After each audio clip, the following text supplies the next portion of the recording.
are finally back on the Spiro Avenue show. I'm thrilled to be here. It's been a long time coming, but I'm not going to give you a long intro and talk so much as I want to do. We're going to dive right into it. First, I want to welcome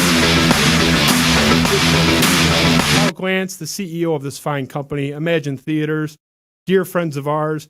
And you know, the theater scene in Michigan is shut down right now, but it is the finest scene to go to. So check out Imagine Theaters. Their website is great. They have discounts on gift cards. Help support the local business. Do them a favor. Do them a solid. Hook it up for them. Imagine Theaters. Go to imagine/entertainment.com. Buy a gift card. Help a local company out. Good friends of the show. Shout out to Paul Glantz. Without further ado, this has been a very long time coming. One of the most sought-after guests in the Metro Detroit scene, if not the national scene. Andy Isaac, UPROXX Media, laughing already before we even show him. Andy Isaac, welcome to the show. It's going to be hard for me not to just laugh constantly. Do you need me to sit closer to the mic? Yeah, I don't know, probably. Yeah, I mean, if people want to actually hear what you say, that's probably advised. I'll sit a little closer. I feel so small compared to you. You're like towering over me. You got like 6-7 inches on me, so... I'm not as good looking as you, though. That's the one handicap. So, yeah. So I'm certainly not as popular as you. So I'm happy to have you. This is a crazy time in Detroit sports. I mean, we had a little bit of a layoff. Now we're back, and we're stepping right into the cauldron. There's a million places we could start. I think there's no better place to start than the Detroit Lions. Big in the news just less than a week ago. Something that you and I are both passionate about. We're going to get to our distinctions and how we're passionate and how we cope. And that may be the point where you get upset with me. But they finally move on from Bob Quinn and Matt Patricia. So I think it was a year too late. I discussed that ad nauseum on the show, on my Twitter feed. Anyone that follows me knows where I stand on that. How do you view the Quinntricia era? Is it a complete disaster? Were there any benefits to it at all? Because to me, it's a total nightmare. I view it as bad as I view the Matt Millen era. It's that bad. It's the bottom of the barrel for Detroit Lions fans. It's gross. I was so passionate about like the Lions these last maybe like the last year or so. And that's why I would have all those like meltdowns, because I really felt like they could do something. And they had, a guy who had a winning pedigree in Quinn. He's like, oh, I'm the scout for Bill Belichick, and nothing. We got nothing out of that. And now we're starting at the bottom again. And I think we both know that Jim Caldwell wasn't a playoff winning coach. He was a 9-7 type coach, but he didn't leave the cupboards bare, and they made it seem like it was garbage. And look where we're at now. They have to rebuild. Yeah, entirely. They openly made it seem like garbage. I mean, that was not something that they hid. That was not a leaked report. That wasn't Matt Patricia's not real burner account. Matt Patricia stood in front of the media, the digital media, with their little cameras, and said that, we had a lot of work to do when we got here, and, basically insinuating that he walked into a dumpster fire, which it wasn't. It's funny. I've never really thought about it in the context of comparing it to the Millen era.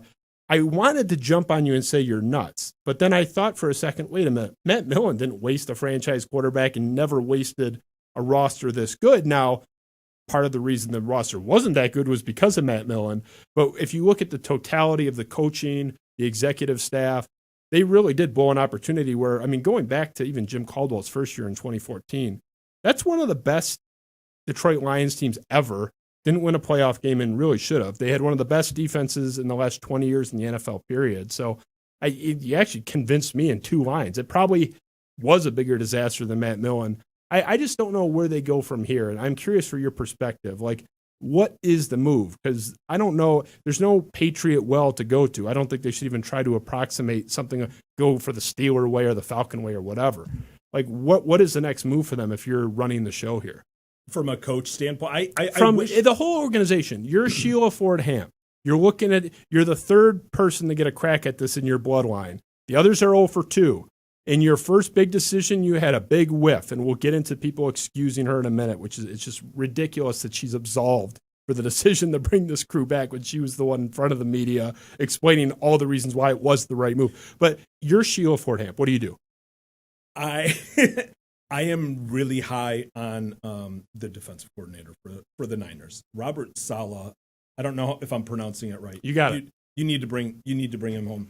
And it's funny because I just watched a clip from Dan Orlovsky about I can't remember what game it was. This might have been the last game, and Saleh had planned out like a cover zero with Richard Sherman kind of as the robber.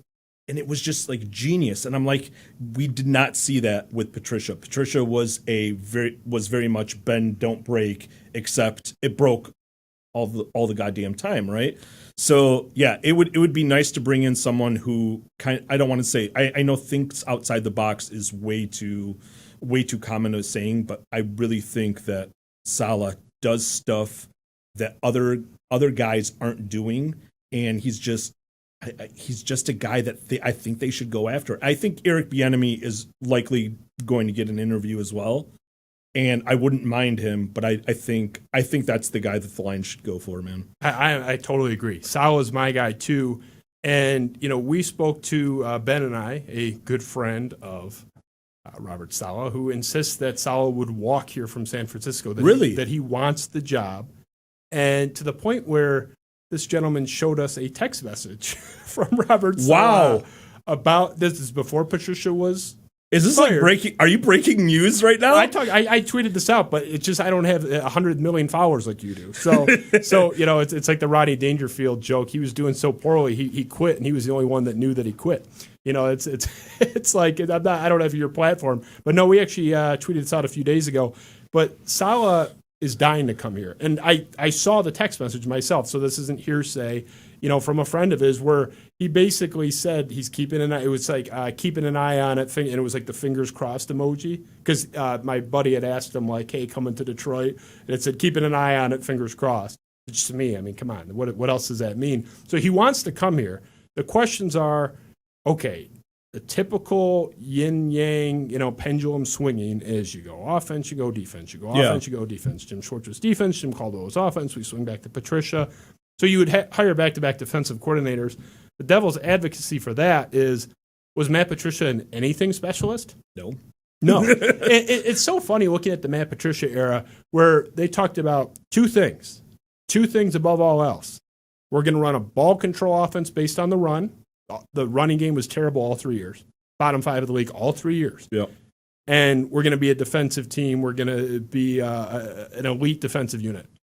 Team finished bottom 5, bottom 6 defense all 3 years. So it's like, it's not even like those Rex Ryan teams, like for the Jets back when the Jets were still pretty good and on the cusp of a couple Super Bowls. Where it's back like, when the Jets weren't just the worst team ever. I actually happen to resent as a Detroit Lions fan that like the Jets get all this like, oh yeah, like the Jets are the punching bag. It's like they've been on the doorstep of a Super Bowl twice. They won some playoff games in the last 15 years. Like what I would give to have seen that. Yes, they're awful now, but. Give me the Jets' last 2 decades over ours in a second. Oh, for sure. I digress. Yeah, I could go. I need to say this. Yeah, go ahead. The Jets are winless, correct? They're yes, winless. 0-11. Okay, and the Lions. I can't remember the year that they went winless. They were a garbage team, but they were competitive in so many of those 2008 games. to get Stafford in 09. Yeah. They were competitive in so many of those games. The Jets are getting blown out. They're embarrassing. They're hard to watch. It's bad. I think if you lined up both those teams right now, that Lions team would annihilate this Jets team. You're taking us maybe, but you're taking 1 year. I'm talking about like the no. I agree with you. I agree with you. The Lions are just dissed in sort of a reverse way. Like I feel like we are not extended enough sympathy. You got to hear about the Jets fans whining, the Redskins fans whining. It's like Redskins. The Washington football team. Yeah, the football team. Yeah, sorry. Can we bleep that out? But no offense intended. But they won Super Bowls in their history. Like Joe Gibbs was in the Super Bowl with them. It's like I'm sorry. I know it's been a bad 20 years. For the Lions, it's been a bad 60. I don't know where they go from here. I actually agree with you on Saleh, and the key for me, and I'm curious if you agree, it's not just the technician. They have to do some serious repair work on their reputation with the players and agents in this league, where they had a conga line parade around the block dancing on the graves. Matt Patricia's casket was stomped into the Earth's core within 15 minutes of him being fired. Well, when you put it that way. By his former players. So you have to get that stink off. So I think you have to hire, the cliche is the player's coach. I think you have to factor that in because you can't hire a hard ass. And Salah is that rah-rah. His players love him. That's what you need. Do you agree with that? Yes. Are we also saying that Jim Caldwell was a player's coach? Because I think he was. He was the ultimate player's coach. Yeah. Probably the most popular coach for players ever. So it's kind of the same thing when we talk about, you have a defensive guy, you go for the offensive guy. Yeah. And then you go back to the defensive guy. And now we're going from player coach to arguably maybe one of the most hated coaches in the NFL. Top 5. And maybe one of the most hated coaches in like Detroit sports history. Yes. And then now we're going to a guy that is a homegrown guy, a guy that, coached at a Dearborn High School. I don't know like his whole story, but this is a homegrown guy. Everyone is going to love him. Yes. Now, the fans are going to love him. The players are going to love him. That's why I think it kind of fits. Patricia came in that first year and made this isn't even a football thing. He just made a human mistake in that he came in with that alpha male, beating his chest, and it rubbed all those veterans the wrong way. And they didn't have a great squad, but they had very good players. They had Slay, they had Diggs, they had Glover Quinn, and he turned off all those guys, and he never recovered. I know that his personality changed, I think, in that second and third year, and I think he was a little more friendlier to the players, but they never liked him. And like you said, when they fired him, I've never seen the myriad of just players just dancing on his. Literally every single player. I don't know if anyone stuck up for him. Maybe Trey Flowers did silently, behind closed doors. But that was ugly, and that was a black eye, not just for Patricia. It's a black eye for the Ford family. It's a black eye for Sheila Ford. It's a black eye for Quinn. It's ugly, and I really do think it's as bad as the Millen era. And I was at the game that ushered in the Millen era, the Paul Ettinger, field goal that, all they had to do was beat that 4-win Chicago team. We never see Matt Millen. And, so I was there for that whole thing. You were there for that whole thing. I think this was just as bad. For the reasons you said. When you throw everything into the context of the situation and the roster and the opportunity lost to capitalize on it. If you, again, not to dwell on 2014, which was obviously before Patricia's time, but if you're looking at where Caldwell had the team, they had so much talent on that team. They had a lot of talent, as you said, when this regime came in, and it was blown. And that brings me to my next point with this team. Sheila Ford Hamp. I have been very open about where I stand on the Detroit Lions media in this town. I think they're phenomenal. Justin Rogers has been on my show twice, but he and I had it out on a key point. Sheila Ford Hamp and this benefit of the doubt that she's getting. Michael Rothstein, ESPN.com, writes a glowing report about Sheila Ford Hamp. I think it was in September, a few months ago. You can go find it. A glowing report how she's different, Yale educated, and she's going to get to work and make all these changes. I'm baffled that she has been so universally given the benefit of the doubt. Not saying you have to condemn her out the gate, but the media here seems convinced that you have to give her the benefit of the doubt. Where do you stand on Sheila Ford Hamp? Wait, are you saying the media gives her the benefit of the doubt because they know that the Lions will never sell, that the Fords will never sell? No, what Justin Rogers said, almost exactly quoted, slightly paraphrased at most. Shout out, Justin. What's up, Justin? He's definitely watching this. That 8 Mile vodka is great, by the way. That's a free plug. They didn't pay me anything. But Justin Rogers sat in the chair you're in now and told me that I don't like blaming people for the sins of their fathers and this and that. It's okay, I get that. I'm not saying you have to condemn her out the gate, but why do you have faith in that she's different? Because it's not just a wait and see approach. That'd be different. That's a little more neutral. They're not saying that. They're not saying wait and see. They're saying, oh, she's different. She's going to get after it. And if you recall, maybe you don't, we heard all the same shit when Martha Ford came in 5 years ago. We heard all the same shit. She's going to be different. Didn't work out that way. Sheila Ford Hamp takes over, and she has made one big decision, and she sat in front of the media and told the fans that they were wrong, that she knew better than them. Oh, I knew it was the easy decision to let him go, but I'm going to do what's right for this organization. The obvious insinuation being the fans are wrong, I'm right, I know what's right for this organization, you guys don't. A little friendlier package maybe, but that was the message, and that was a big whiff. You had a chance to draft a quarterback at 3. I'm not going to get all the way down that road, but just you're a diehard Lions fan. Sheila Ford Hamp is your owner. She's the third Ford family member to get a crack at this. Are you saying let's take a wait and see approach, or are you a little more cynical? I think the Lions have made me very cynical. I think they've made every fan that's been been around since the 80s and the 90s very cynical. Unfortunately, I'm going to have to disagree with you here. I am more of a wait and see, because if I thought the Lions were, or if I thought the Fords were going to sell the team, I'd be like, all right, let's get these assholes out of here. But like, what are we supposed to do as fans? We have to take the wait and see approach. We have no other recourse. So yours isn't a rational wait and see. Yours is I'm at gunpoint. Yes, there's well, that's fine. Exactly, right? There's nothing for me to do. There's nothing for fans to do. We know they're not going to sell, so we have to accept and we have to hope that Sheila Ford can figure this out. I don't know if she can, but I do like that. I know that you were on the bandwagon of they should have been, fired last year. Yes. Right? That's right. Patricia should have, and you think Quinn and Patricia should have been fired last year. Yes, but I think Patricia was the more egregious decision. Yeah, for sure. Yeah.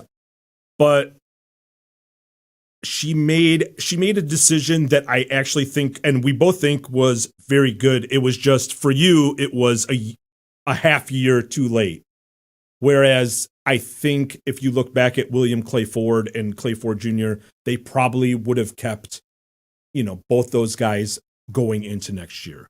So if we're looking for the positives in Sheila Ford, she fired them, maybe not when you wanted to, but at least she pulled the trigger earlier than her predecessors. Yeah. So that's my positive spin on Sheila Ford. And you are the yin to my yang on Yes. Lions fandom. We're both Lions fans, but we're the opposite colors, if that makes any sense. Because you empowered them to use a third overall pick asset that can't play. I mean, we'll see, but he's one of the worst objectively players in the NFL. Not cornerbacks. Jeff Okudah is one of the worst players in the NFL. His player Football Focus, Pro Football Focus score is really Tease Tabor bad. Yeah, Tease Tabor, who's working at Target right now. I'm not look. You can say but you can say okay, she made the right decision to say it was only 6 months too late. But look what happened in those 6 months. You blew a franchise-altering asset in that third overall pick. It's a huge mistake. And Ben's got I think it's a Dave Burkett tweet. Can you throw that up, Ben?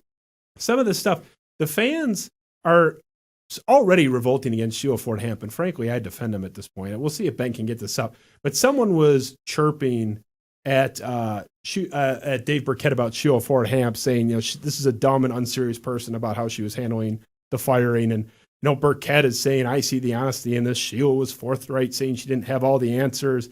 It's the truth, and rather than lie, she was honest. So, we're giving Sheila Ford Hamp, not to pick on Dave, because this has been the universal take from them, but the media seems convinced that Sheila Ford Hamp is different. I don't know, how many lines of this family do we have to see before we bail on the bloodline and just say it's probably never going to work out? But again, what is the alternative for us Lions fans? To hope for the best, but openly acknowledge that they're terrible on a daily basis. I think that's where I'm at. Yeah, I think you're probably. I think we both know you're more cynical. More cynical than most. Yeah. No. But I just the average fan. What can you do? It's either you just give up the team entirely until the team or until the Fords sell. But that's not going to happen. No. So, and people ask me, why are you so passionate about such a shitty franchise? And I get that question a lot. They're like, why do you still care? And I'm like, I want to have passion about sports. I want the Lions to be good. Maybe they'll never be good, but I just want, I'm one of those people that has a passion about my sports teams.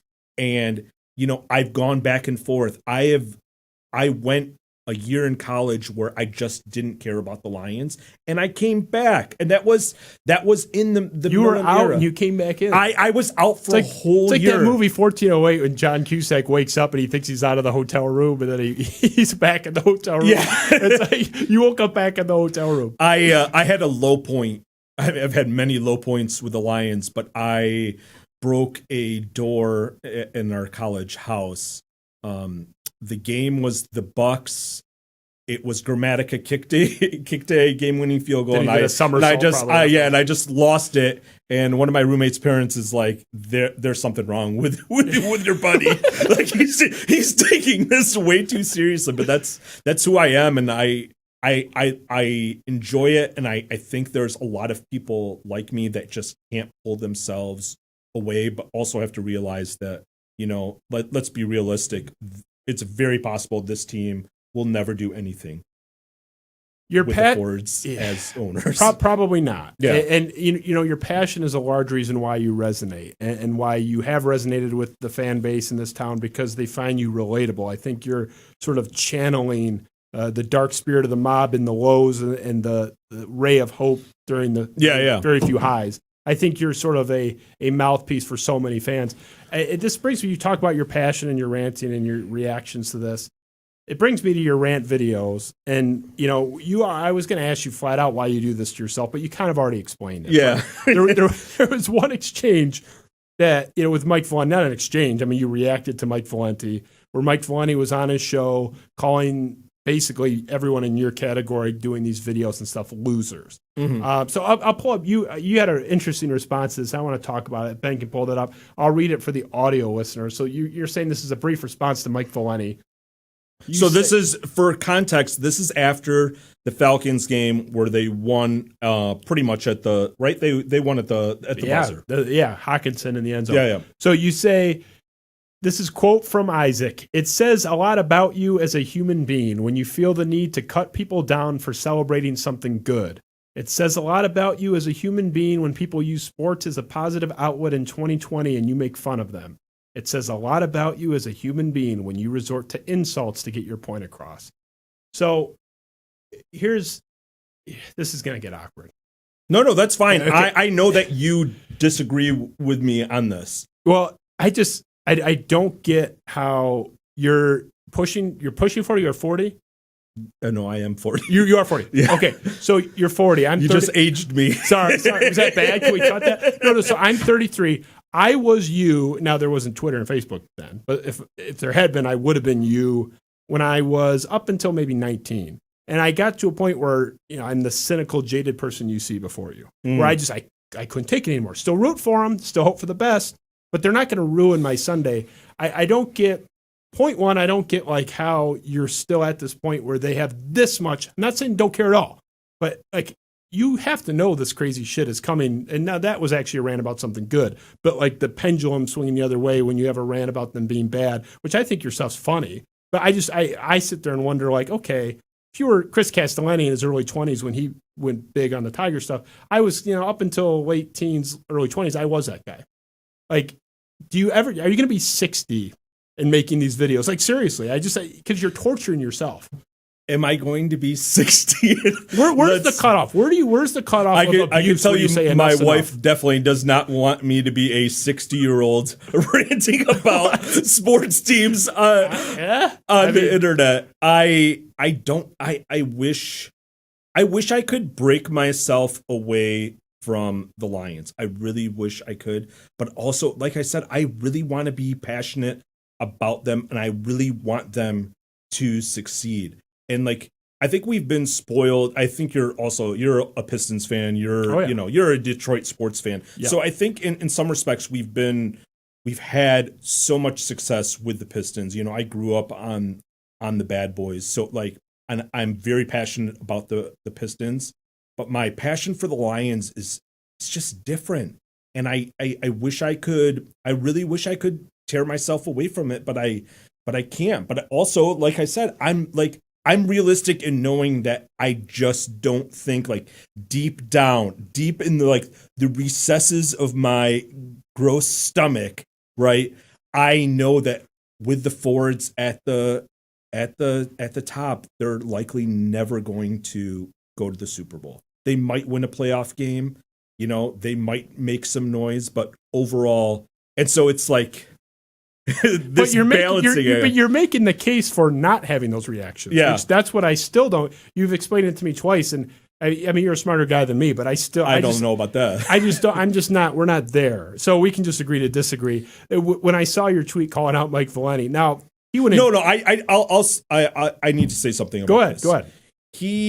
I didn't hear the segment, but I got multiple messages from people saying he was calling out some guys individually for the reaction to the game. And I'm like, listen, man, everyone's had a shitty year, right? Yeah, fair. 2020 has been shitty. Like, for me personally, it's been shitty, but like for everyone, it's been a struggle. So when we see our teams do something, let people celebrate, man. Let's not make fun of people just because they wanted to get on video and celebrate a win. Did that win mean anything in the end? Of course it didn't. We all knew, I think, deep down that this team wasn't going to do anything. Like, we may have had like a sliver of hope after that game, but like, we knew Patricia's defense was garbage. There was no foundation. It was never going to last. But I mean, for that game, it was fun. And I don't like shitting on, am I allowed to swear here? Oh yeah. Okay. Yeah. I don't like shitting on people who are trying to have fun. And that's what I felt like he was doing. And I felt like he was kind of like personally attacking some people. And I'm just like, nah, I'm not about that. He went a little too strong. The reason why I cringed is because Did you hear the segment? I never heard the segment. See, everyone said, like, did you hear Mike Valenti? And I happened to listen to almost that entire show that day on playback on radio.com. And there wasn't like any one time. He addressed it kind of like 6 or 7 different times in bits. So like there wasn't one kind of smoking gun clip where he just went off. He was just like, oh, these losers or something like that. So he did call it out, but there were multiple segments in that episode. But when you tweeted that response to him, I was cringing kind of silently in my chair because you had already, agreed to come on tentatively. I don't think we had a date set yet. And I was thinking, well, I kind of agree with Mike Valenti. I wouldn't have gone as hard. I wouldn't have been like, you guys are a bunch of losers. But I agree that it's like, come on, like, this team's going nowhere. Like, how are you duped into this? But we can leave that. It's a last-second win for a franchise that sucks. It was damaging. That they would have a better draft pick going into next season. They'd probably blow anyway, but I'd always take my chances with the better pick. Those were damaging wins, and that was the thing. It's like, even if you are the slappy Lions fan, like my buddy Mike Fick is the biggest slappy. He thinks they're going 16-0 every single year. He can't find a loss on the schedule ever. And even he is like, it's probably not great that they won those games. He loved them at the time, but it's damaging at the end of the day. The one thing I'll say, you can go ahead if you have something else. Wait, but the manner in which they won the game. Atlanta's defense was garbage, right? Like, we all knew that they were likely to give up a score there. But there was a lot of emotion. There was a lot of energy around like that final drive. Why? If Todd Gurley falls down, it never even happens. And that was a win that, at the best case scenario, they would have furthered an 8-8 type campaign, which, that again, best case scenario, that's not happening. And now they're picking in the middle of the draft, and maybe this regime is retained an extra year. Again, it was bad in every single way. Even if you were the Isaac, I'm the Andy Isaac, I'm bleeding Honolulu blue and silver, it was still the wrong thing to have happen. So from a logical perspective, you are entirely right, and I don't know if I can defend the type of like raw emotion. But again, it's like, we don't have much. We don't have much in Detroit. So like, when our teams win and it's just a shitty year, people are going to celebrate.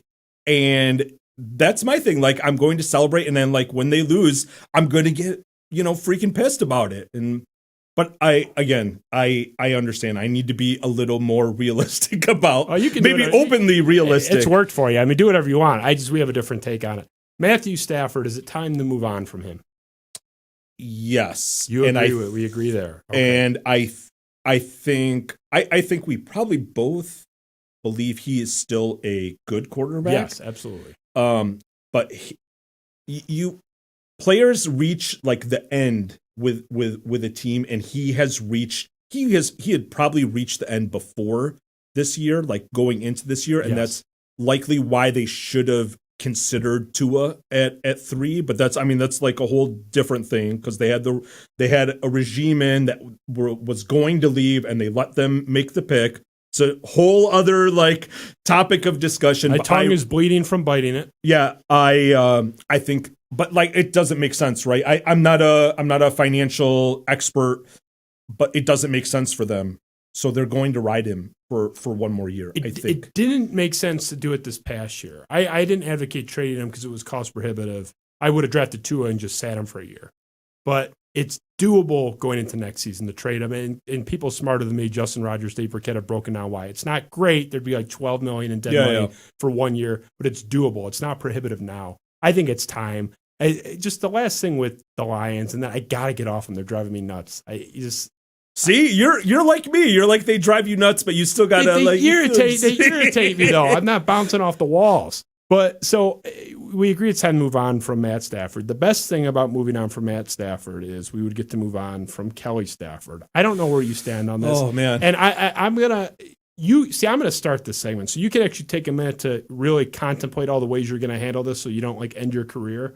I've thought about this, how I'm gonna say this. Kelly Stafford should really shut up. And it's not a woman thing. My wife was a child life specialist at Worry Children's Hospital in Chicago. There were people she liked, she didn't like. I didn't go on their Twitter feed or their Facebook page and insult them, the people she didn't like, or they're mistreating my wife, or this person's great or this person's bad. It's not my place. Not a man-woman thing. It's like the Bill Burr bit with the First Lady. It's like, why has the First Lady got such a big voice and everything all the time? If Hillary had been president, Bill needs to shut up for 4 years. It's not a sex thing. It's a role thing. So we have so many examples. I had to pull 100 examples, and we culled it down to 3. So, Ben, for the viewing audience, if you can throw up this first one. This is from 2018. This is Kyle Mankey tweet quoting Kelly Stafford regarding Jalen Ramsey. So this is really quick backstory, really quick. Jalen Ramsey had given an interview in GQ where he said Stafford was an okay quarterback. Didn't even insult him, just said he's pretty good. He's not great. So this is a tweet from Kyle Mankey. Kelly Stafford, wife of Matthew, on the Jalen Ramsey comments. Quote, can someone tell me why GQ is interviewing Jalen Ramsey?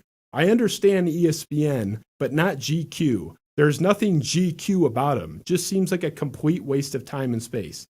How tone deaf is Kelly Stafford that she's saying that Jalen Ramsey, an NFL player, giving an interview about another NFL player, about his NFL ability, can't say anything? Well, she, who has no NFL qualifications whatsoever, is somehow interjected into this. That's beyond me. I'm going to give you the floor for like 5 minutes, but I want to rip through. This is the second one. New York Daily News article, 2015. We're just going to show the headline. Kelly Stafford, wife of Lions quarterback Matt Stafford, in another social media battle after selling tickets on StubHub. This is the wording of this, that it's the wife of the Lions QB and another social media battle, which just gives the context on this. We're not going to rehash the entire StubHub fiasco, but it was... What year was this? This is 2015, where she was using her Instagram to basically like scalp her tickets. Okay. This was a while ago. Okay, yeah, I think I remember 5 years ago. And people were like, hey, like, you know, your husband makes $30 million a year. Like, can't you just give him to some kids or something? Which, for the record, just because you're rich doesn't mean you can't sell something. I didn't have a problem with that. The problem was her lashing out at these fans. It's like, just ignore it or block them. Yeah. So we'll go to the last one. New York Post article, 2015. Joe Lombardi had made some comment about Matt Stafford on his way out after getting fired, just saying, you know, he had some limitations they were trying to work with in, you know, his abilities. It was pretty innocuous. This headline, there it is. I mean, Matthew Stafford's wife puts down the vodka slams ex-Lions coach. So I seriously had, I'm not exaggerating, like 15 or 16 examples of tweets, headlines, like different stories from this kind of stuff. I will be so happy if Matt Stafford leaves, not because of Matt Stafford, but just because I'm so done with Kelly Stafford. I don't get the fascination with her. I don't get why her opinion is so relevant. I get why the media has to do it because it does resonate. I just don't know why it resonates. I only talk about it when I say it's stupid. I don't actually care what she thinks. You took a jab at her yourself a little bit after a loss saying it was the dictatorship line, right? Okay, we need to talk. How many players on the Lions, how many wives do you know by name? Brenda Warner and Kelly Stafford. And Giselle, obviously. That's a great point. Yeah. Great point. It's like it's three. That's my biggest issue And with her is why is she always on, why are we always talking about her? I'm going to try to be this is very much like my rant. This you go. This is my mic off. This is very much like my rant. It's just and then she says something, and then what happens? 2 days later, she has to apologize. This is let's go to this. Most recent one was calling, and I realize that a lot of people have really strong feelings about the governor. That's fine, but the whole how did you say that, not thinking there was going to be blowback from it? She said just for the context for the 6 people that don't know. Kelly Stafford, who just got done with a Tae Bo workout with her personal trainer, is sitting in her Lexus on her way to her $5 million mansion and is saying, listen, guys, I am so tired of living in this dictatorship called Michigan. And you made the ultimate point, not just with the how many players' wives do we know, and Giselle doesn't even count because she was famous before she even met Tom Brady. Yeah. So it's really only 2, one of which is Brenda Warner. That guy's been retired 15 years. So I had to go way back to even pull another real example. But the other key point is she constantly apologizes for this stuff. At least stick to your guns. That's my thing. It's I don't know how she's got to be in her 30s, right? Yeah. Or late 20s. She's 31, 32. How do you not learn from all the other times you've been in the news? I can't imagine Matthew Stafford coming home after the whole dictatorship video. He comes home from practice, Matthew, if you ever spoken to Matthew Stafford, he's really intelligent. Oh, yeah. He's very, he's well-spoken. He's, very careful about the stuff he says. She is completely the opposite. And I just don't understand, if it was one time, be okay, we all make mistakes, right? You said there were 15 tweets that you could have, or 15 instances. Different stories. Yeah. Yeah. It's incredible. She is making TMZ on a regular basis as the wife of a quarterback on a crappy franchise. I seriously cannot believe how much attention she gets, and I love Matthew Stafford. I think he is probably the best quarterback we'll ever see in Detroit. But when he leaves, her leaving is we should throw a ticker tape parade when she leaves. And I hope that I never have to hear from her again. I seriously cannot believe how often she's in the news cycle. I mean, there was a thing where there were so many stories I caught, and I might get the details a little bit wrong, so forgive me, but I have the gist of the story where she was at a Michigan State game one time with Matt Stafford, and she was wearing a Georgia shirt or something, and people were like, hey, why are you wearing the Georgia stuff? And she had a huge diatribe about, I love all of our teams, but I'm not going to forget my roots. It's it's 2 people called you out for your shirt. You don't have to be in the news over it. I mean, there have been issues where, when there were Matt Stafford trade rumors and she had a whole thing, we're in here for the long haul. We're in it for the long haul. We don't care if you appreciate us or not. It's the contrast between him and her, he's so soft-spoken. Yeah. He's, like you said, he's very measured. He wants no part of this. I'm dying. No part of it. He doesn't have social media I really think he stays off. I'm sorry, I'm talking really loud. He stays off social media, I think, because of her. because he doesn't want to have to defend every time she fucks up. And I gotta know, like, at what point did he find out that his wife was trending for calling Michigan a dictatorship? Yeah. Like, was he like taking the pads off in the locker room, like checking his phone right before he hopped in the shower? Was he driving home? Did he get home and she said, "Honey, I'm sorry, I have to tell you something"? You know what was? Like, when did he find out? You know what's kind of ironic is that, you know, I think her point about small businesses was probably like a lot of people felt that. A lot of people have friends who own small businesses in Michigan who are suffering. A lot of people are suffering, but then she made her apology video at like Target. Yeah. It's like, what are you doing? She's telling everybody to shop how local. How for you, man? Support local businesses while I'm eating a Big Mac at McDonald's, basically.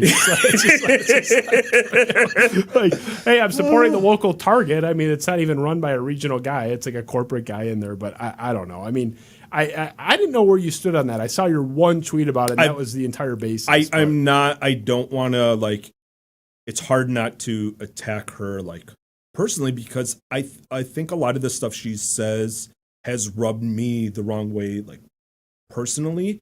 So I've tried to, like, stay away from it. But that dictatorship stuff, I'm like, I cannot believe you are that tone deaf. And I knew an apology was coming, but I'm like, how many times are you going to do this thing where you say something and then you need to apologize for it and you're embarrassing your husband? She did it with, I mean, another thing that I cut that I could have, you know, we had so many that I cut, but I cut the issue with standing up for the national anthem where she came out railing against the kneeling. Yeah. And then another thing she apologized for. It's so funny because it's like the people that were defending her for the dictatorship comment, with typically conservatives, you know, more than the far right variety, but they're so vehemently defending her. She backed off from that in like half an hour. So it's like, even if you agreed with her, it's like, okay, now you pissed off everybody.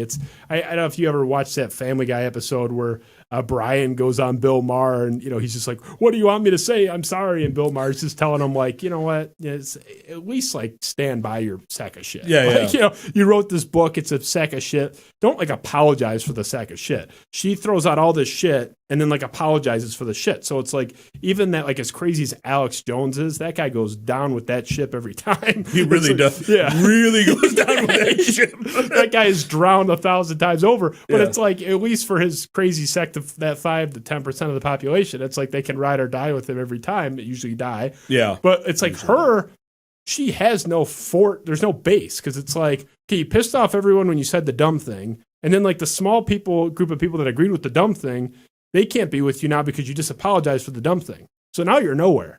Now everyone dislikes you. I really think most people would give her a pass if it was the first or the second or the third time. But again, we're talking about, like, you know, Stafford's been here for 10 years. How many times has this happened? How many times has she been in the news? How many times has she made TMZ? And it's like, can you learn from your mistakes at least just once? Just bite your tongue. It's not her job. It's like, I was mad when Baker, you know, just on principle, when Baker Mayfield and Johnny Manziel were in the news every 10 minutes for stupid stuff. But at least it's like their life to create the chaos around. Yeah. She's doing this. She has no qualifications at all. She was just a pretty girl that married this guy with qualifications. Yeah. I mean, it's bizarre. It really makes me want to drink, which is the perfect segue. This is a fantastic segue to go from angry Isaac to alcohol. This is perfect. Well, our second sponsor for the first show back, good friends of mine. It's the best wine, in my opinion, that I've had in a long time. It is the Smuggler's Son. It is Virgil's Vineyard. Good friends of the show, good friends of mine. I know the owners. They're just Matthew Kipper and his wife Jennifer. Wonderful people. Local company. They are born and raised Michiganders and grew up with them in Farmington Hills. Wonderful, wonderful people. The wine isn't made here. It's made out in Napa, but they live here about half the year. Still Michigan, homegrown. It is just the best wine. It's if you like kind of the dry Cabernet, which is my favorite, it's awesome. Are you a wine drinker, Isaac? I'm not, and I've been out to Napa and I didn't drink any. It's phenomenal. I was going to offer you a bottle on your way out and I'll give you a hug instead, but check them out. My awesome. wife will take it. She's a huge wine drinker. I'll give it to you. You can have, believe me, my cellar has like 97 bottles of Smuggler's Son, and it used to be a lot more, but I drank them. So they're awesome. Check them out. VirgilsVineyard.com. Wonderful, wonderful people, wonderful wine. Highly, highly recommend. They're phenomenal. Let's get off the Lions. Let's stop talking about things that make me want to drink and talk about things. Let me take a deep breath after that one. You can take a lap. So let's talk about something, at least for me, it's a little bit happier. The Michigan State Spartans, specifically the football program. Mel Tucker, this has been the most up and down season ever. This team either gets destroyed, they lose by 40 or 50 points, or they win as a double-digit underdog. It's a bizarre season. Where do you stand? They talk about the process. Where do you stand on Mel Tucker? Do you like what they're doing? Do you buy him being the long-term answer? I think it says, and you said it. It says a lot about him that he can get absolutely trucked. I think we should forgive him that first game. They really hadn't practiced. They had to sit out, I think, 2 weeks. Turnovers are fluky. Because of COVID. And Rutgers stinks. That's fine. It was his first game in a very weird season. So I'm going to, forget that game. But they got trucked by Iowa, and that was embarrassing, and that was a really bad football game. But he beats Michigan, and who knows what Michigan is this year. They're clearly not very good, and they're in shambles, right? But he still beats the in-state rival, gets trucked, then comes back and beats. I don't know how good Northwestern is. They're a good team. They're probably not great. Yeah. They're not a great team. And he puts in and says, we're going to run the ball against this awesome defensive team. And somehow they do it. They don't have the players in place right now. He needs to bring in some offensive linemen. He needs to bring in some team speed. Mark Dantonio was an incredible coach, but those last few years were bad. As bad as, I don't know if it was as bad as John L. Smith. I don't want to go that route, but it was, some of those games were unwatchable. I think Mel Tucker is going to be really good. I'm all in on Mel Tucker, and I know it's early, and I know that this has been a very bizarre season, but the fact that he was able to beat Michigan, I think I was just as impressed with the Northwestern game as I was with the Michigan game, because obviously Northwestern is a better team. Northwestern looked very good going into that game. I'm really impressed. I don't know if he'll ever be as good as Mark Dantonio was, or I don't know if he'll ever see the success Mark Dantonio saw. But I think he's a very good coach, and I'm all in. I'm on the Tucker train. I'm all in on every time I see him with a cigar. People don't see your entire studio but you have that painting of the Paul Bunyan with Mel Tucker, in the passenger seat. That's just beautiful. He's playing up to the fan base. He's playing up. He knows just how much that game means to Michigan State, alumni and fans and, former players.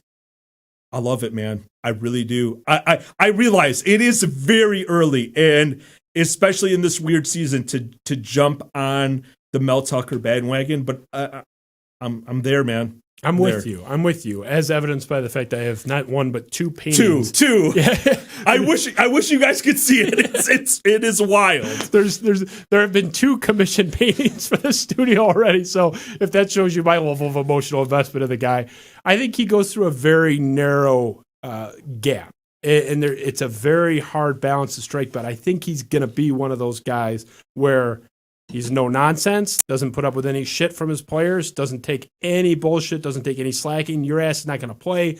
Elijah Collins, you were the leading rusher, one of the best freshmen in the whole country last year. Yeah. Oh, you don't look at in camp, fuck you. You're out. Yeah. Not only are you the backup, you're the third or fourth string. I'm going to give you 2 carries in the first 2 weeks. Fuck That was you. really surprising. We were stunned. Like, what are they doing with Elijah Collins? Then it comes out, oh, he was a little slow, was a little out of shape. Out of shape. And it's like, oh, okay, so Mel Tucker's not fucking around. He doesn't care about your resume. And he openly says that. It's like, how good were you in practice this week? There's no spot in the depth chart that's locked in. So he's got that kind of like no nonsense, Patricia side. But the other side, yeah, right, the King Kong. But the other side is the players love him. That's not what we saw with Matt Patricia. And the best example of it is half a mile up the road in Tom Izzo with the basketball program, where the guy's being chided by the national media. Deadspin, ESPN wants Tom Izzo to be strung up, drawn and quartered for yelling at Aaron Henry in the tournament 2 years ago. And such an overreaction. Yes. But Aaron Henry himself and all the players are like, oh, I love that. Like, that's he's making me grow. He's making me better. Like, you have the occasional, like, Chris Allen, like Garrick Sherman that have made kind of snide remarks on their way out the door because they were booted out of the program unceremoniously. But for the most part, 99% of the guys take up for him. That seems to be the case with Mel Tucker. So it's like he's got that rare. It's very rare in sports where no nonsense. I run a tight ship, but my players will go through a wall for me. That combined with the recruiting is why I buy it. The concern for me is, and I guess it's a good problem to have, but if they pop, I see him SEC. You think so? That's my fear. I'm not saying I'm convinced of it. But if they go, let's say, I mean, this year, whatever, throw it out. But let's say they go like 8-4 next year. Not great or whatever. Next year they go, year 3, they go 10-2. He's going to be getting calls up the ass considering how bad this program was. And he's already shown he'll take the raise. Yeah. I mean, he'll leave in a second for more money. And the SEC is a bigger, better conference than the Big Ten. Big Ten's good. It's not the SEC. He's got a lot of SEC ties. I know he's a Big Ten guy by trade coming up, but he's got SEC ties, Georgia, Alabama. They have more money. He has Michigan State ties, too. He does. Yeah. But does Georgia have a deeper pocketbook than Michigan State? They certainly do. Yeah. Alabama's going to be looking for a replacement for – I mean, Saban's in his 70s. He's going to be out in 2 or 3 years, I think. And I don't think he's going Joe Paterno, 84 years old. So, I just – that's my fear. Do you think Mel Tucker's here 5 years from now? Yeah, I do. You do? I hope you're right. I don't know Mel Tucker's history probably as well as other Spartan fans, but I really think I'd be shocked actually if he leaves. Maybe he leaves if they make the college football playoff 5-6 years down the line. Then he makes that jump to an LSU or an Alabama, like you said. But 5 years from now, I would be stunned. 2025. He's still going to be the coach at Michigan State. I hope you're right. Because the thing is, the bargain, Dantonio being here 13 years is extremely rare for any program. So I'm not going to hate Mel Tucker if he's here for 7-8 years and then bounces. I mean, that's like, thanks. It does a good job. How many years was Saban at State? Oh, 3 or 4. 95 maybe to 4. 99? Maybe 4. 2000? Maybe 4. I know they were kind of middling, and then they went 9-3 his last year, and then he bounced. But it was pretty clear. I mean, this is 20 plus years ago. It was pretty clear that Saban, had his eyes like elsewhere, and also that he was a coach that his pedigree could take him. Yes, he was considered a savant. I don't know if Mel Tucker has that same kind of Nick Saban like pedigree. Who knows? I think there's a chance. I really think I'd like to see how he recruits. If he recruits really well, I think that's going to be the thing that attracts a lot of the SEC schools, right? Oh, yeah. I mean, he's going to get calls if they do well here. It's a good problem to have. It's just whether he takes the call and then leaves. Did Dantonio really? So Dantonio was a good coach after the first few years, but he never really got that type of SEC interest, right? I'm trying to. There were not SEC. There were Texas rumors, like 5 years ago. I think it was after they fired Charlie Strong. We'd have to look into that. Yeah, but there were like actual Texas rumors, but I don't recall any SEC buzz. But Texas, maybe him going back to South Carolina just because he played football there. Yeah, but not Alabama, LSU, but they also didn't. I guess LSU did have one opening, but. It's just no. The answer is no. I don't think there was SEC buzz, but I don't know. I mean, the difference is Dantonio wasn't seen as an elite recruiter. They had one good recruiting class, and half of them ended up in jail. Yeah. So it's like the 1 year we had a top 20 recruiting class, everyone's like, "Oh my God, Dantonio took all these 1 and 2 stars and coached them up. Yeah. What is he going to do with these 4 and 5 stars? It's like, well, he bailed them out maybe. Wait, so let's talk about Mel Tucker for a second. Yeah.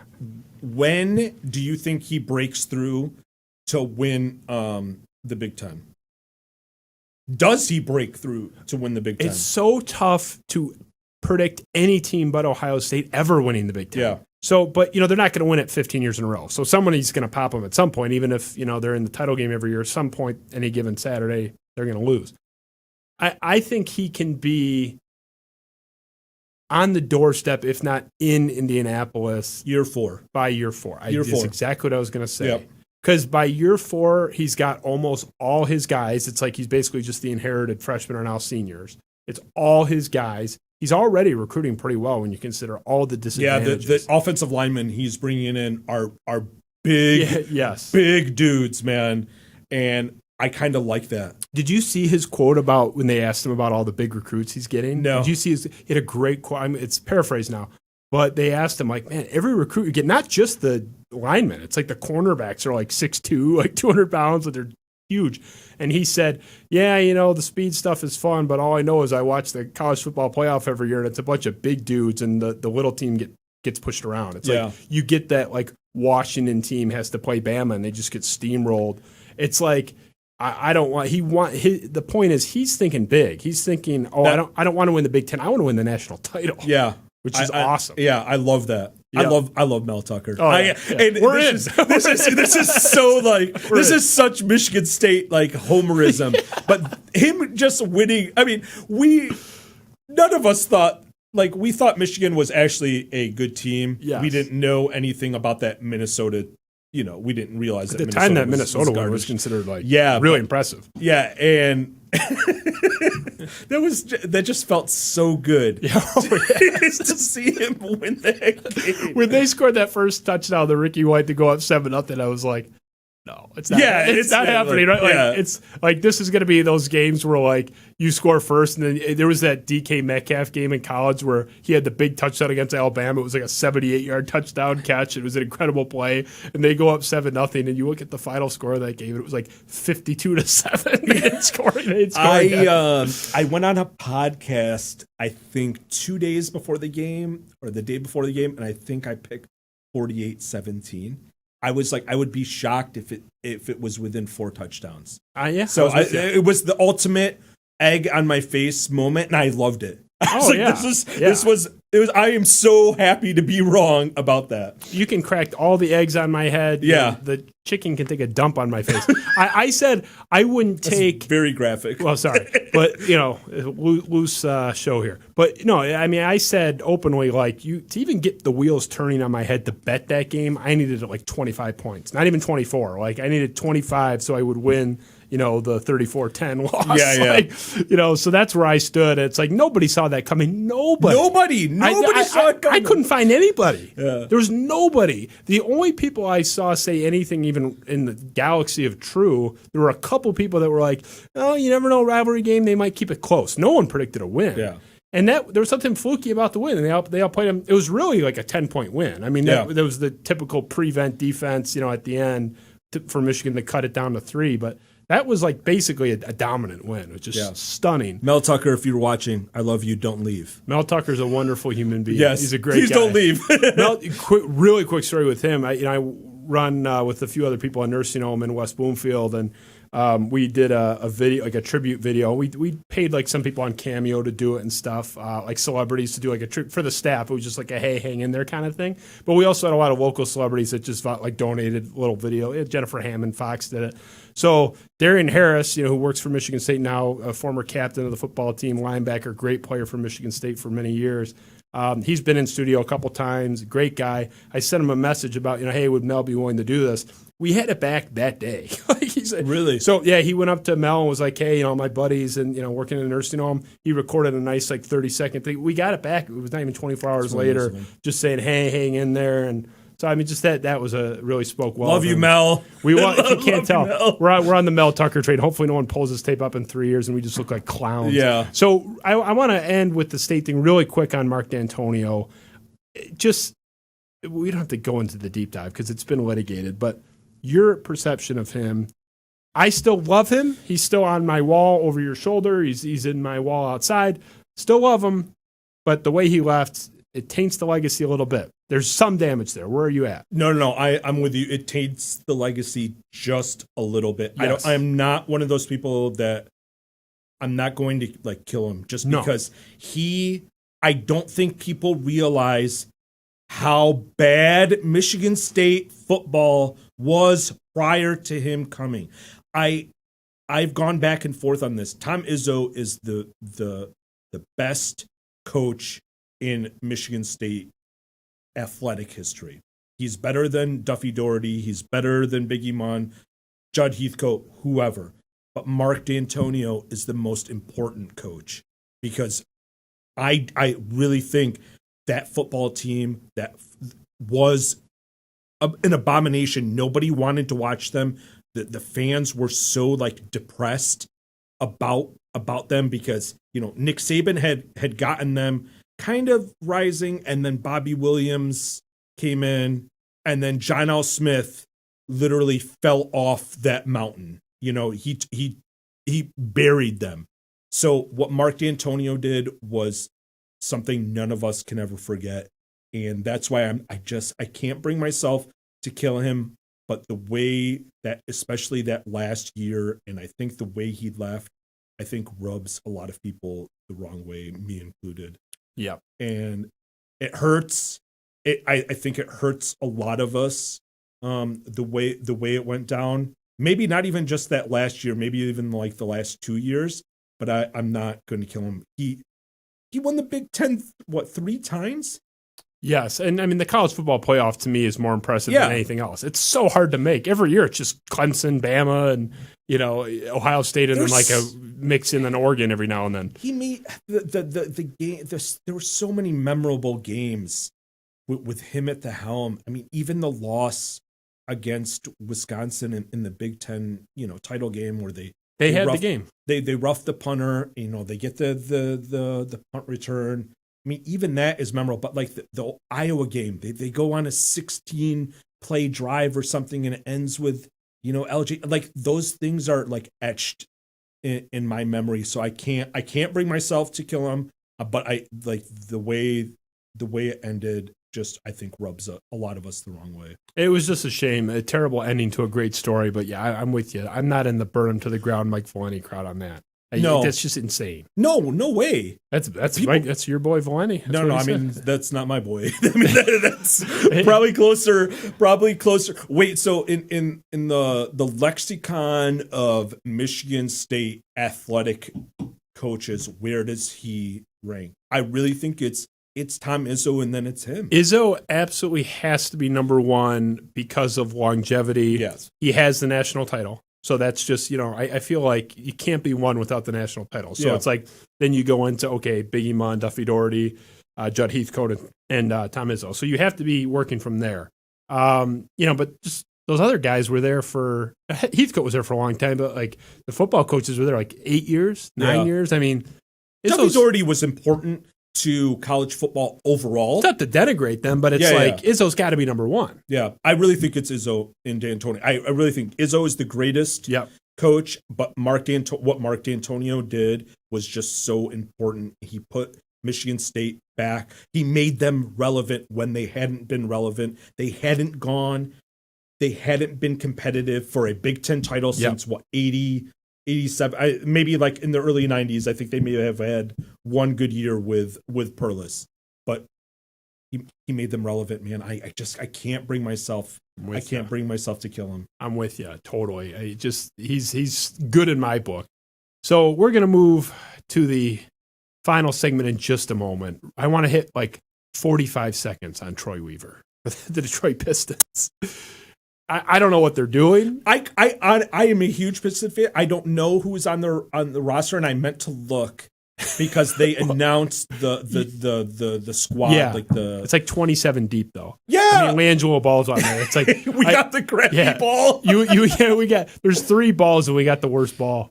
So it's like it's just I don't know what to make of what they're doing. I didn't want to do a deep dive on the Pistons anyway, so I guess it's good you weren't prepared for that segment. But it's like I just wanted to generally ask you if you like Troy Weaver and like what he's doing, because he's doing a lot. I like that somebody actually cares, and somebody was like, what we were doing wasn't working. Yep. Let's do something. I don't know if it's good, but at least he's doing something. And I really think Jeremy Grant is a steal at the price that they got him. Big money, $20 I million. really think he's about to blow up. He's got to do more than we've seen from him. That's for sure. Yeah. I mean, but like the situation in Denver, he was never going to get the ball. I mean, they have Jokic, they have Murray.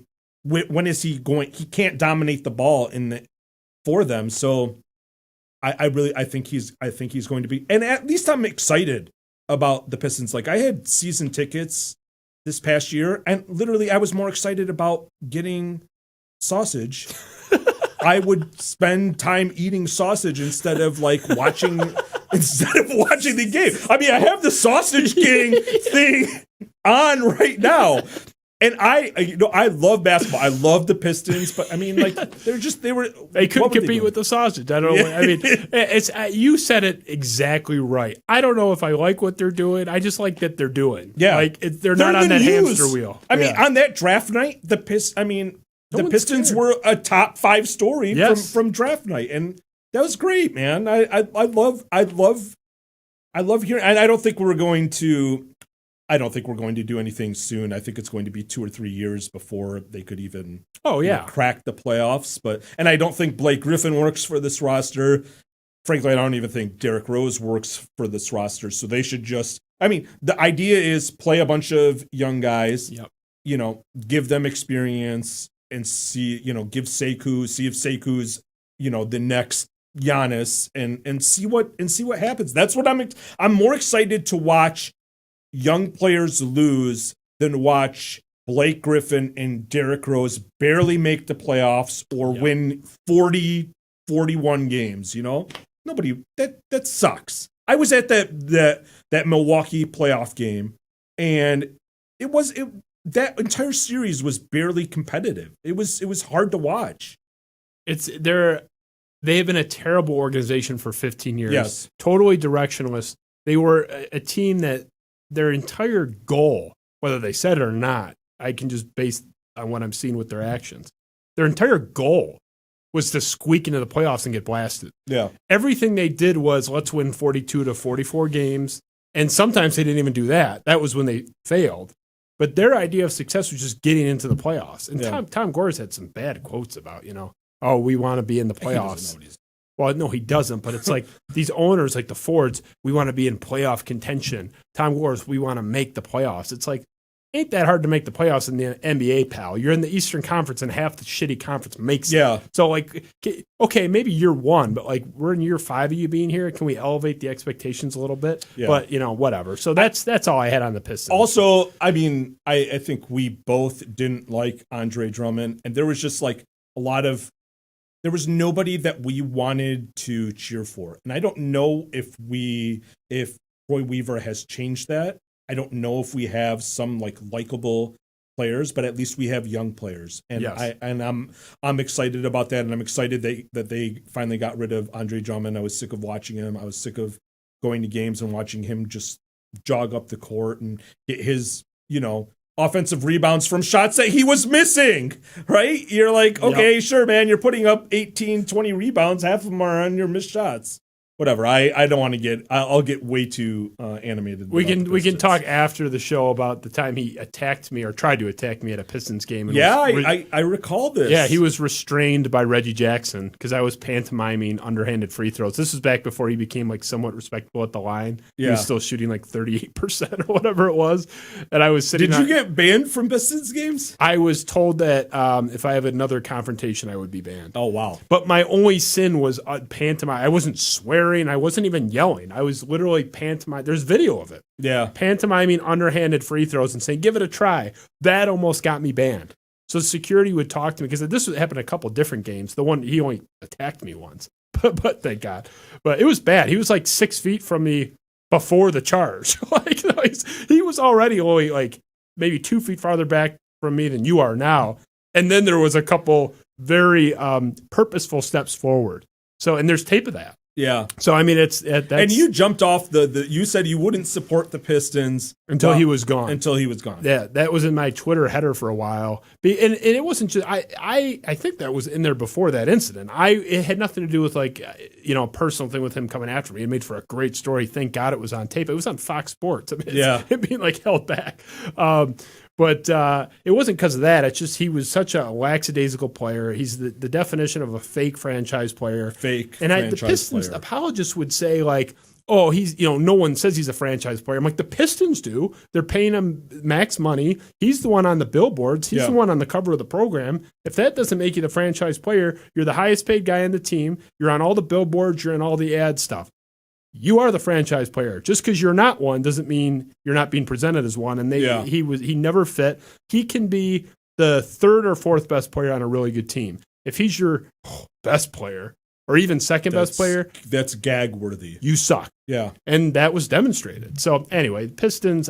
Whatever. I'm with you. I like that they're going in some kind of direction and not just spinning in circles. So, I'll say this. I think Killian Hayes is a really good pick. That's who I wanted. And I think he's going to be really good. I'm with you. Yeah. Yep. We agreed on a lot more. I was ready. I had my gloves out. I was ready to grab the sword off the wall. It hasn't been necessary. I mean, we've agreed on the Venn diagram has a lot more in the center than I had anticipated.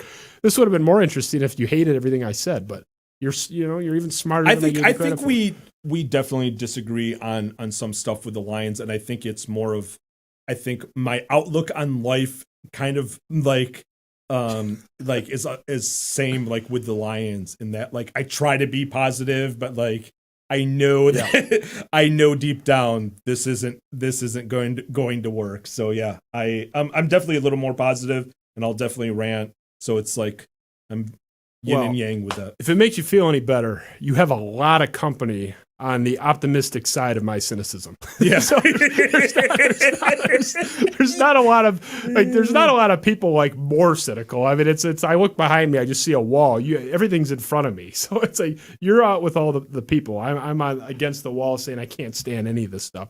But yet I love it at the same time, which is why I have a show and talk about this stuff and watch every game. So we're done with all the big stuff. We're going to get into the fun stuff. There's a couple of things I want to hit. There will be sports involved in this, but I had to mix in some non-sports stuff. This is something we do on the Spiro Avenue show. We have the new show Off the Curb. Stay tuned. It'll be fun. It's short. It's sweet. It's just my pretty face. Wait, tell me about this other show. The other show is going to be, it's called Off the Curb. It's going to be 25, 30 minutes long. It's going to be just me. So if you hate me and you only tune in for my guest, probably not your cup of tea. But it's going to be a lot more clip-based. So I'm going to be, those 100 clips I wanted to pull at Kelly Stafford. I might do one show, 30 minutes, just ripping on Kelly Stafford. I like it. And all the clips would be in it. But, it's going to be sort of an overview. Everyone and their brother's trying to do like John Oliver and stuff. I'm not trying to be funny. I'm not really trying to do anything. It's just, here's what's going on, and here's my reaction to it. It'll be a lot shorter. This show, I like to have a couple big topics. We've covered them, and then what we've done in the past with our previous 10 guests in this format is something called the speed round. My friend John Wharton pitched this idea. I loved it. We've done it ever since. So we're just going to hit some topics. There's no word limit. There's no time limit. We're not gimmicky. There's no buzzer going off. But just as a general rule, try to keep it short. And this is the floor is yours. I'll only give you my opinion if you ask. The speed round with Isaac, arguably the slowest, person. But yeah, sure. Well, you can talk faster maybe than you can run. So we'll start first. Sports related out the gate. We all know the situation in this town. Hopefully changing soon. The next team in Detroit to win a title, pro team. I am going to say the Red Wings. Yeah. Why? Give me one sentence. Because Steve Yzerman. Steve Yzerman's pedigree is just he's won everywhere. He's won with the Lightning. He won with Team Canada. He won with the Red Wings. I would if I had to bet, and I don't bet on sports, I'm going with the Red Wings. It's a subjective question. I'm saying you're objectively correct for all the reasons you said. I totally agree. Next one. Jim Harbaugh, a little bit of Michigan, very brief. Oh, God. Boo. Has Jim Harbaugh been a failure? We got the wrong graphic up. Has Jim Harbaugh been a failure at Michigan? There he is. There's his dopey face. Has Jim Harbaugh been a failure at the University of Michigan? I mean, the only answer is yes. I don't understand how anyone could defend saying no. He didn't. He hasn't beaten Ohio State. He has a 500 record against Michigan State. He's never even gone to the Big Ten title game. How is he not a failure? He's a failure. I agree. 2 for 2. Yeah. I know.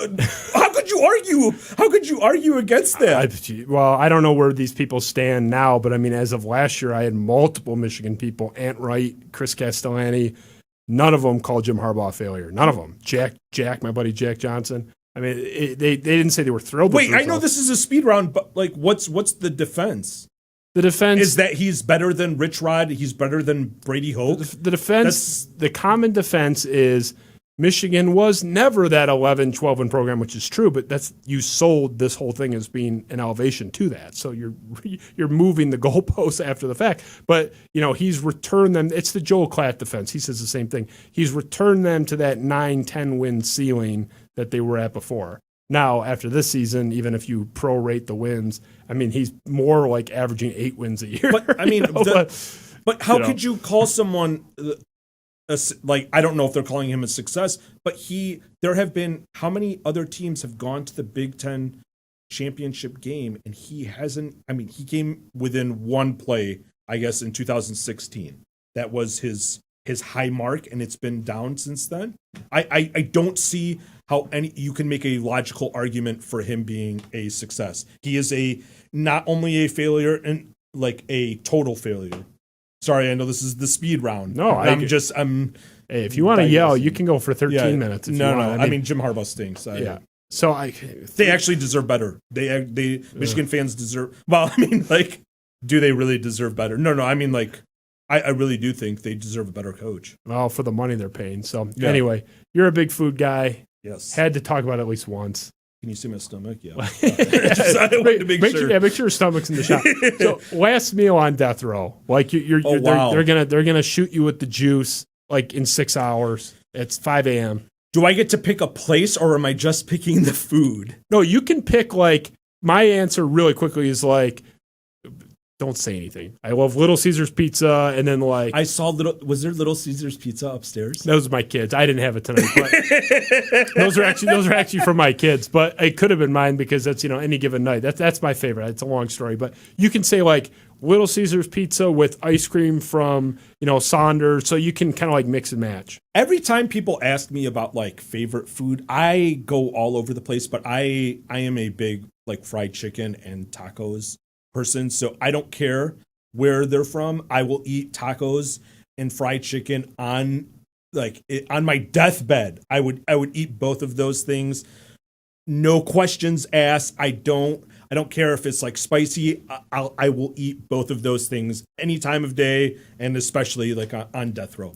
It's like a big bucket of chicken and like a plate of tacos. Not now, like I don't want to drool on the microphone, but I mean, well, good thing you're sitting like 10 inches away from it. No, you're almost outside of the studio. You're sitting so far back. Good thing you speak loudly. John Wharton was like doing this. He's like talking off to the side. No one could hear what the fuck he was saying. I had to get like lean forward. Yeah. Luckily, you speak loudly. Yeah, I don't know. I have a very loud voice. I tried to like contain myself and be like professional, but then we got into the Kelly Stafford stuff, and I'm like, all right, I can't. I'm thrilled you agree with me. So yeah, you're not a librarian like John Wharton. You talk louder. So all right, little pop culture. Most overrated movie in the world. Oh my. Forrest Gump? Ooh. Possibly? Forrest That's like Gump. just off the top of my head. I mean, think about the movies that were up for the Oscar that year. Shawshank. Yeah. And Pulp Fiction is probably my favorite movie. Yeah, Ben, our producer, hates Pulp Fiction. And I actually think Forrest Gump is a good movie, but like when people talk about it as one of the best movies, I'm like, it's whatever. So it's okay. It was the third best movie that year. Yeah. So I can't really put it in this Mount Rushmore like conversation. I wish I could come up with like another movie off the top of my head. I can't think of. I don't know. That's all right. I mean, whatever. That works. It is a speed round, so you're not supposed to have prepared answers. Yeah, I don't have a prepared answer. Hopefully, I'm going to be driving home and be like, oh, I should have said you're going to call me up. We do have a call-in line, so you can call me up. We'll be in post-rap show here. So moving on. I know you're not the cynic I am, but you're certainly tortured as I am. Your worst moment as a Detroit sports fan? I may have mentioned it earlier, but I was at the game that ushered in the Matt Millen era. The Paul Ettinger 53, somebody can fact check me, it was either 53 or 54 yards. I was sitting in the end zone where the kick came. So they lost that game, and it was the aftermath, so it was a Christmas Eve game. The aftermath of that game was disgusting. The players were leaving the field, and people were throwing stuff at the players. And then, the fights broke out like everywhere. I was 18 at the time. I am still scarred. I am scarred from that game. It ruined Christmas. I don't think I've ever looked at the Lions the same after that game. I know this is a speed round. I do have another one. I was listening to the Green Bay Detroit playoff game where Sterling Sharp got behind the defense last 40 seconds of the game.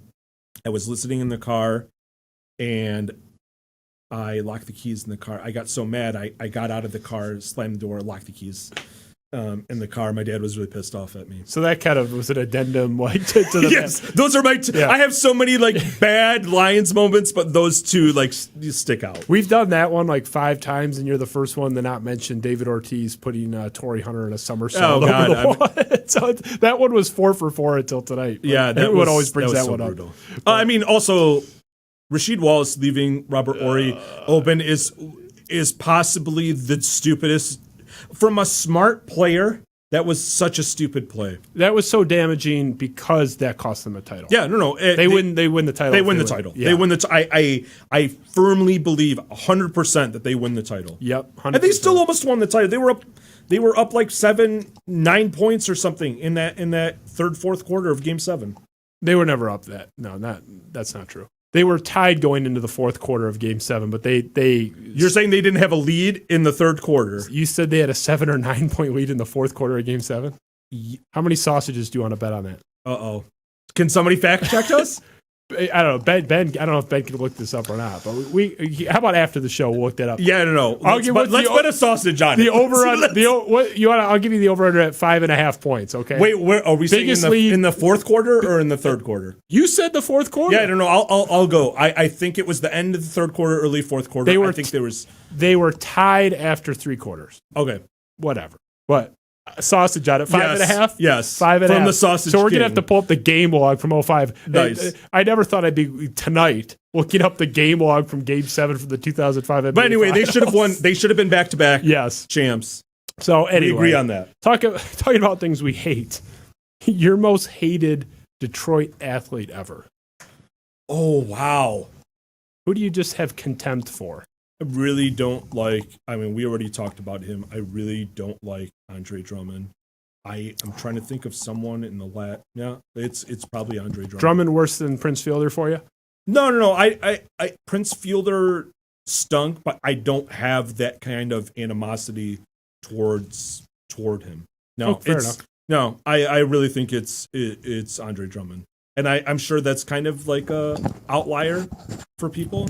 Yeah, you're in good company with this studio. I know. I'm sure I've hated a bunch of Lions players in the past, but I mean, just like somebody recently. It's who was the guy who flipped off the tiger that flipped off everybody? Dominic Raiola. But okay. I liked him. He was a total jamoke, but he actually cared and had, he was kind of like the Isaac of the Detroit Lions.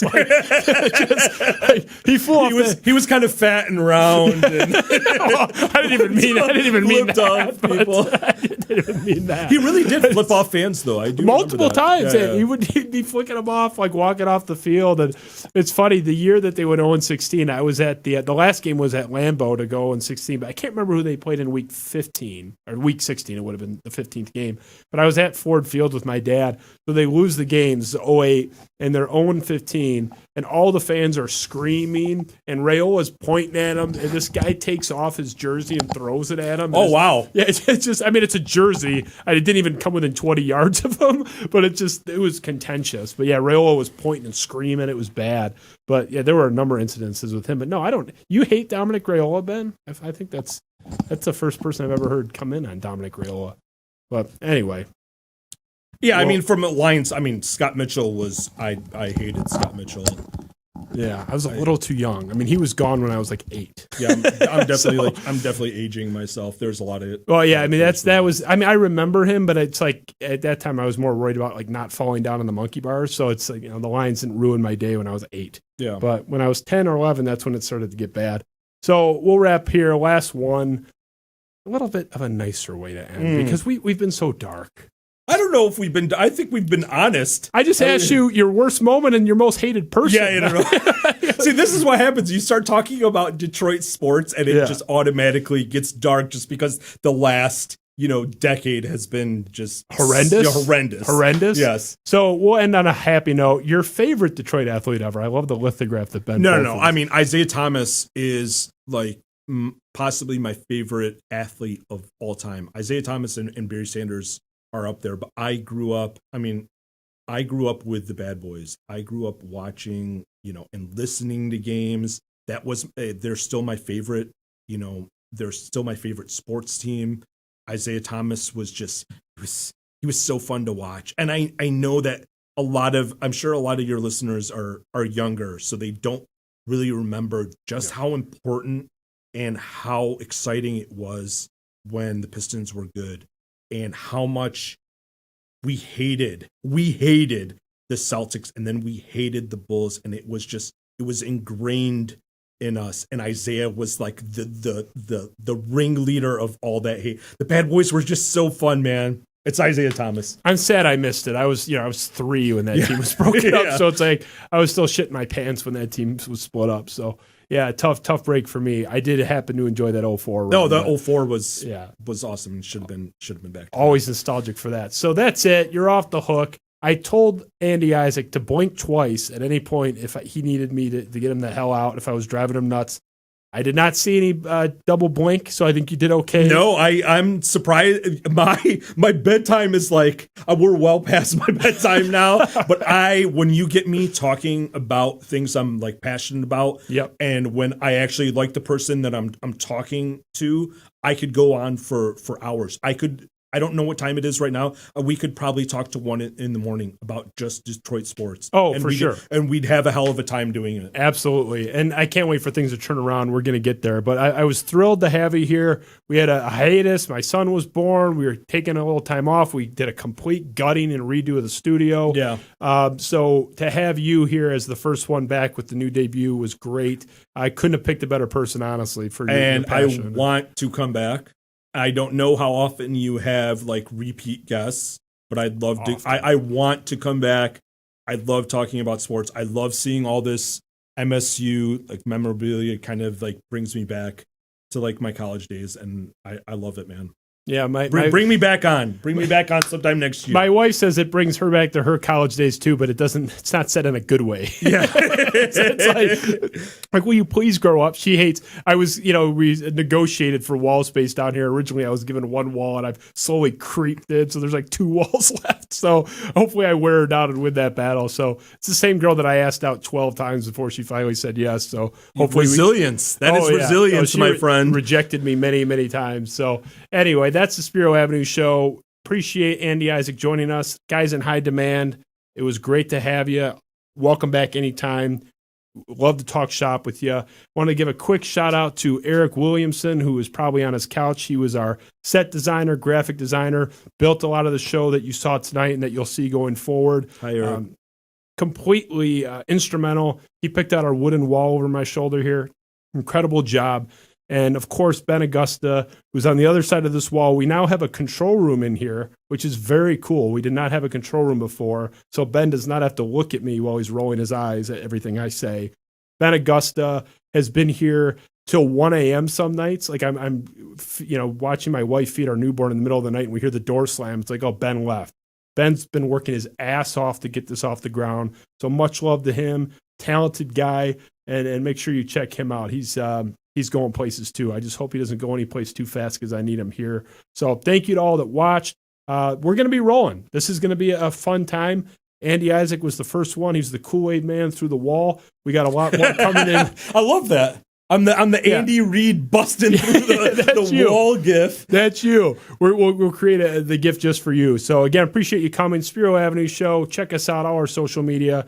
Thrilled to have Andy Isaac. Thrilled to have a conga line of wonderful guests following shortly thereafter. It's been a pleasure. We'll see you very soon. Thank you all. And congrats on the newborn. Thank you. Yes, thank you. awesome. We'll see you all very soon. Spiro Avenue Show, Justin Spiro. Thank you for tuning in.